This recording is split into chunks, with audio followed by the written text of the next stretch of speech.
കർണാടകയിൽ ബാങ്കിൽ നിന്ന് 8 കോടി രൂപയും 50 പവൻ സ്വർണവും കൊള്ളയടിച്ച കേസിൽ മോഷ്ടാക്കൾ സഞ്ചരിച്ച കാർ കണ്ടെത്തി. മഹാരാഷ്ട്രയിലെ സോലാപൂരിൽ നിന്നാണ് കാർ കണ്ടെത്തിയത്. വിജയപുര ജില്ലയിലുള്ള ബാങ്കിൽ നിന്ന് ഇന്നലെ മാനേജരെയും ജീവനക്കാരെയും കെട്ടിയിട്ടായിരുന്നു മോഷണം.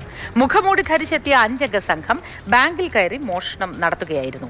KB ശ്രീധരൻ വിശദവിവരങ്ങളുമായി ചേരുന്നു. Sreedharan, good morning. ഈ കാർ മാത്രമേ കണ്ടെത്താനായുള്ളൂ? ഇതിനോടകം മറ്റ് അന്വേഷണം എങ്ങനെ, ഏത് ഗതിയിലാണ് മുന്നോട്ട് പോകുന്നത്? വിശദവിവരങ്ങൾ എന്തൊക്കെയാണ്? മഹാരാഷ്ട്ര പോലീസിനെ കൂടി ഉൾപ്പെടുത്തിക്കൊണ്ടാണ് ഇപ്പോൾ അന്വേഷണം മുന്നോട്ട് പോകുന്നത്. അതിർത്തിയായിട്ടുള്ള കർണാടക മഹാരാഷ്ട്ര അതിർത്തിയിൽ നേരകലെ അല്ലാത്ത സോലാപൂരിൽ നിന്നാണ് ഇവരുടെ കാർ കണ്ടെത്തിയത്. കാർ അവിടെ ഒരു ആട്ടിൻകൂട്ടത്തെ ഇടിച്ചതിനെ തുടർന്ന് ചെറിയ തർക്കമുണ്ടായി. അതോടെ കാറും ഈ സ്വർണത്തിൽ പകുതിയും ഉപേക്ഷിച്ച് ഈ കവർച്ചാ സംഘം മടങ്ങിയെന്നാണ് പോലീസിന് ലഭിച്ച വിവരം. അതുകൊണ്ട് തന്നെ അധികം ദൂരത്തേക്ക് ഇവർ പോകാനുള്ള സാധ്യതയില്ല എന്നാണ് പോലീസ് കരുതുന്നത്.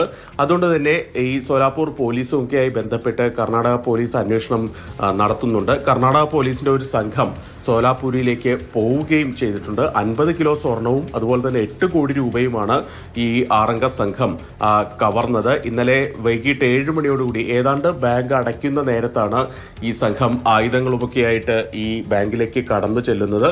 ഇതിനുശേഷം ഈ തോക്കും അതുപോലെ തന്നെ വടിവാളും ഉൾപ്പെടെയുള്ള മാരകായുധങ്ങളൊക്കെയായിട്ട് മാനേജറെയും അതുപോലെ തന്നെ അവിടെ ഉണ്ടായിരുന്ന ജീവനക്കാരെയും ബന്ദികളാക്കി ഇതിനുശേഷം കവർച്ച നടത്തുകയായിരുന്നു.